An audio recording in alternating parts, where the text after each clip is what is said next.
What is the best element on each roller coaster at Cedar Point?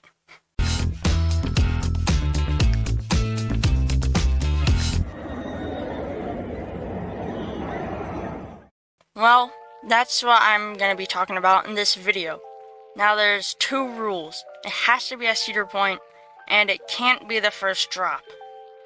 Alright, that's simple enough. Well, let's start off with the blue streak. You go up the lift hill, down the drop, up a little speed hill, and then the hill right after that is my favorite. This hill gives great airtime and is actually pretty smooth. Just like many coasters on this list, I would have put the first drop, but that would make this video too boring. If you're doing on a good first drop, you should sit in the second to back row. It's very smooth and you'll get whipped over the first drop. It's amazing. Alright, next up we have the Cedar Creek Mine Ride. This ride is very janky, and unlike the one at Kings Island, this one is not so enjoyable. So if you're into Aero Jerk, El Toro ride, this would be a pretty good ride for you. But as a normal person, this ride is not very good. So with that being said, what is the best part of this ride? First drop? No. The shed that's better than Mystic Timbers? Also no. But the helix at the end? Yeah, this thing pulls great forces. And it's actually pretty smooth. This is also a fairly intense helix, and it is worth a ride on an old Aero mine train. Corkscrew. I know this ride gets a lot of hate, especially from me, but I rode it yesterday in the back row, and man, back row corkscrew slaps. That first drop was incredible, but I can't put that on this list. So what is the best moment then? The airtime hill is good, but it's rough. The corkscrews are bad. So what does that leave us with? Well, the vertical loop. Being one of the first in the world, corkscrew's vertical loop is the second best part of the ride, right behind the drop. Next up is Gatekeeper, and this one is tough. Mainly because Gatekeeper, if you think about it, is just a bunch of graceful elements packed into one coaster. I would totally put the first drop on here, but I can't do that. So what is it? Well, I don't know which is better, but here are my options. The airtime hill or the first 0G roll. Yesterday I rode this and the airtime hill was pretty good, but the 0G roll was great. So even though my opinion will change every time I ride it, for now, my favorite element is the 0G roll. Gemini. This dueling arrow is a classic at Cedar Point, just celebrating its 45th birthday. This thing is crazy smooth for its age. To put this into perspective, this is technically an Aero mine train. It's the same thing as a mine ride, just two really big ones. Now this, just like many others, the first drop would totally be on this list. But I can't do that, because the video would be too short. Although back row Gemini is absolutely insane down that first drop. So just like the other Aero on this list, the helix at the end is my favorite moment. This, just like the mine ride, is intense, smooth, and this one has a bonus of stopping super quick on the brake run. Iron Dragon, another Aero. This one being an Aero suspended coaster. Now this one was easy. The first half is good, but that's it. The second half is a great part. For me, it's the part with a swooping turn right above the water. The first one, not the second one.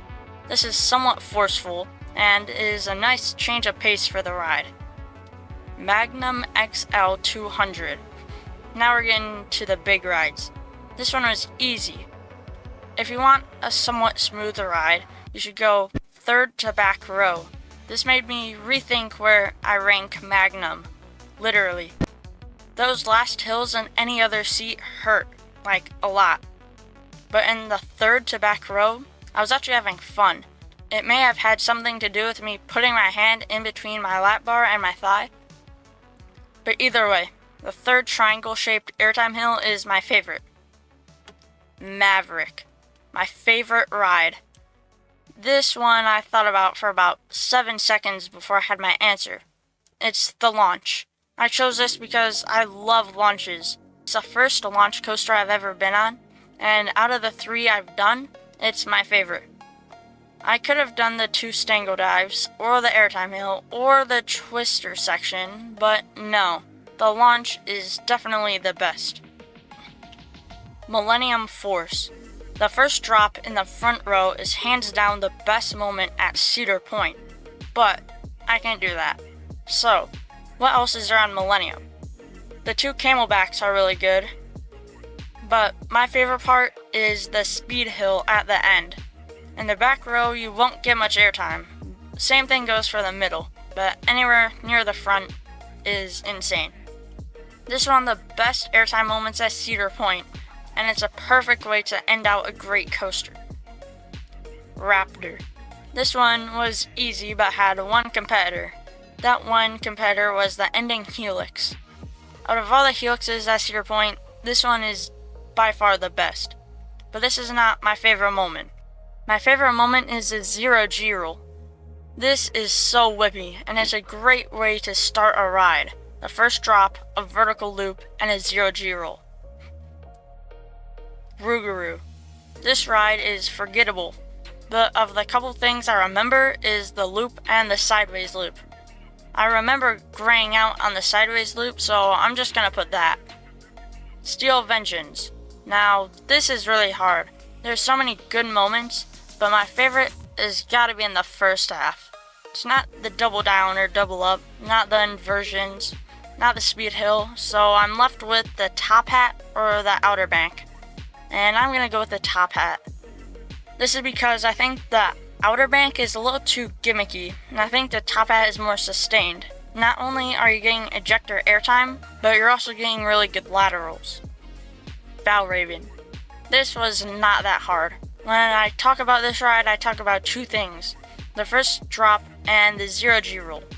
I like the 0G rule because it gives you great hang time, and I think Cedar Point lacks that. Wild Mouse.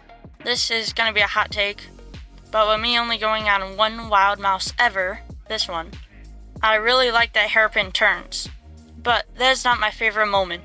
My favorite moment is the last turn after the last block zone. That is just insane. It like punches you. The first time riding it was amazing. I was not expecting that at all. Wilderness Run. There's not much to this coaster, so I guess it's just the hill. Woodstock Express. The turn right after the first drop, I thought it was pretty forceful, but taking advice from my brother, the first drop in the back row is better than Millennium. Remember, that was advice from my brother, not me. Alright, that's it. I hope you guys liked this video. If you do like this video, I'm gonna make a video of the worst moments on every ride. So yeah, I guess I'll see you guys next time. Thank you for watching.